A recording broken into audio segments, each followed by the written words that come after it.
Здравствуйте, уважаемые друзья! С вами я, Юрий Тютченко, кандидат ветеринарных наук, и в этом видеоподкасте рассмотрим вопрос аллергий у собак.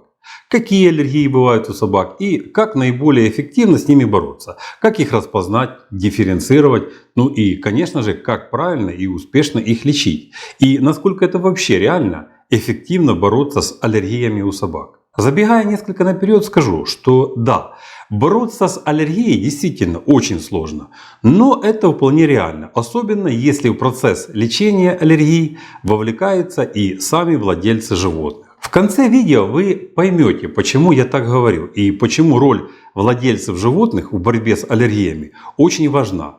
Эту тему я выбрал не случайно, уж очень она достает и владельцев животных, и ветврачей в том числе. Первая сложность этой темы в том, что она имеет тысячи причин разного характера, но проявляется однотипно. Как правило, это дерматит, сопровождающийся очень сильным зудом, иногда просто невыносимым зудом.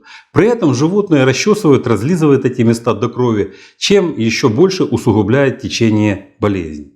Вторая сложность при лечении аллергии в том, что, несмотря на тысячи причин ее возникновения, лечение во всех случаях однотипно. Это применение кортикостероидов и антигистаминных препаратов.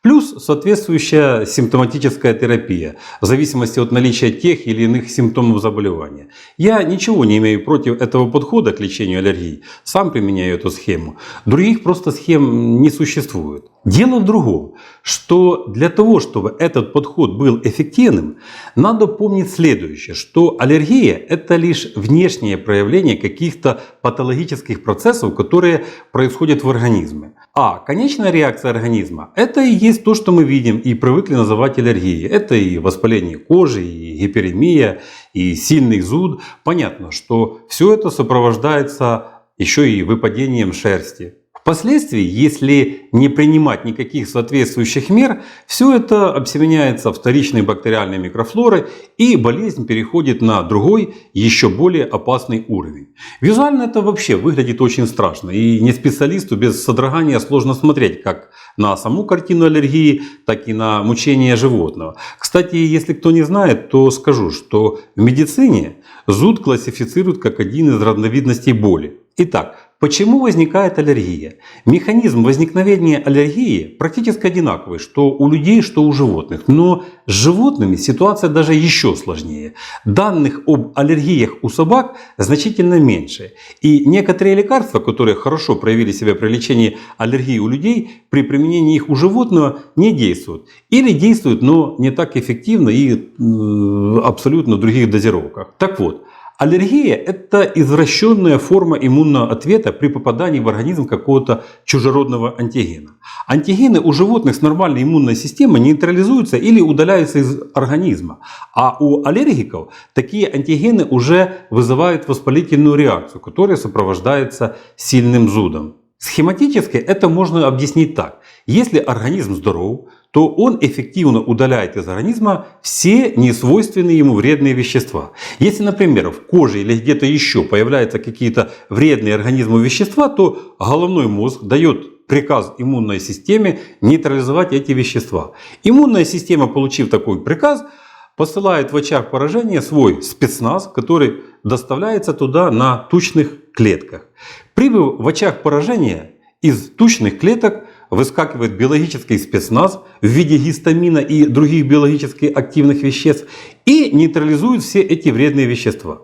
Во многих случаях ни животное, ни человек даже не замечают этого. Все происходит как-то само собой. В организме ежесекундно происходит сотни тысяч таких реакций. Вот так происходит работа иммунной системы в нормальных условиях. Когда же в организме происходят какие-то сбои в виде накопления увеличенного количества вредных веществ или нарушается работа иммунной системы, то головной мозг посылает в очаг поражения свой биологический спецназ. Этот спецназ, гистамин и другие биологически активные вещества, прибывают в очаг поражения на своих боевых машинах, тучных клетках и начинают все, что им там кажется подозрительным. А так как иммунная система изменена, то все эти биологически активные вещества уничтожают все, что встречается на их пути. Сначала они уничтожают все вредные вещества, которые есть в этом очаге. А потом они начинают воевать уже с клетками собственного организма. Более того, когда иммунная система не работает так, как надо, то мозг начинает реагировать на вещества, на которые в нормальной ситуации никакой реакции нет.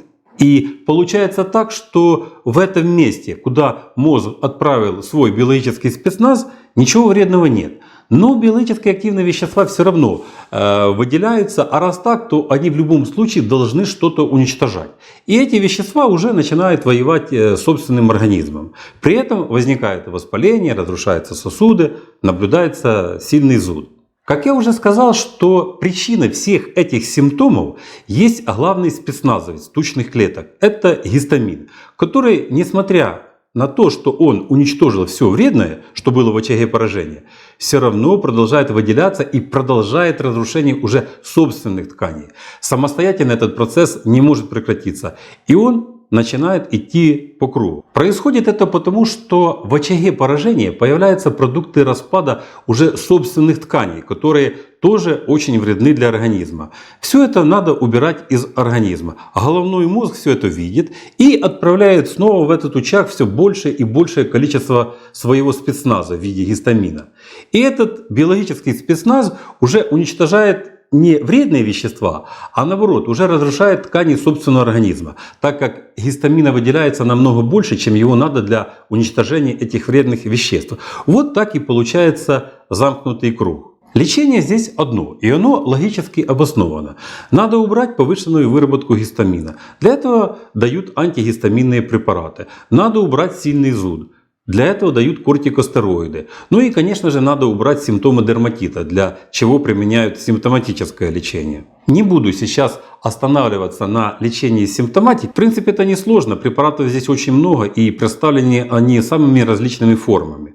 А главное здесь то, что без кортикостероидов и антигистаминных препаратов при лечении аллергии не обойтись. И в случае возникновения аллергии, которая сопровождается сильным зудом, эти препараты надо немедленно применять. Но все равно это не есть полноценное лечение. Это тоже своего рода симптоматическое лечение. Самое главное, это надо найти причину возникновения аллергии. А причин здесь может быть очень много. Аллергия у собак может быть вызвана и блошиным дерматитом, и дачей каких-то аллергенных кормов. Аллергию могут вызвать аллергены как внутренней, так и окружающей среды. И все это протекает, как правило, на фоне каких-то сбоев в работе иммунной системы. Как видим, причины возникновения аллергии могут исчисляться тысячами. В буквальном смысле этого слова.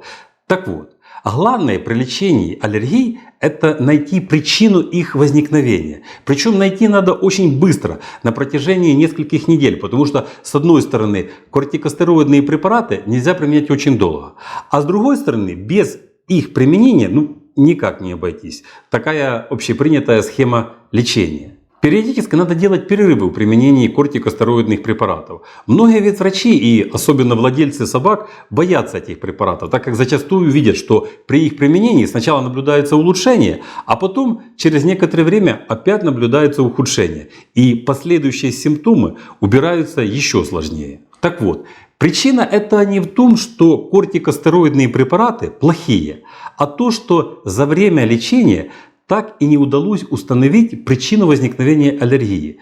В следующем видео я более подробно остановлюсь на дифференциальной диагностике аллергии.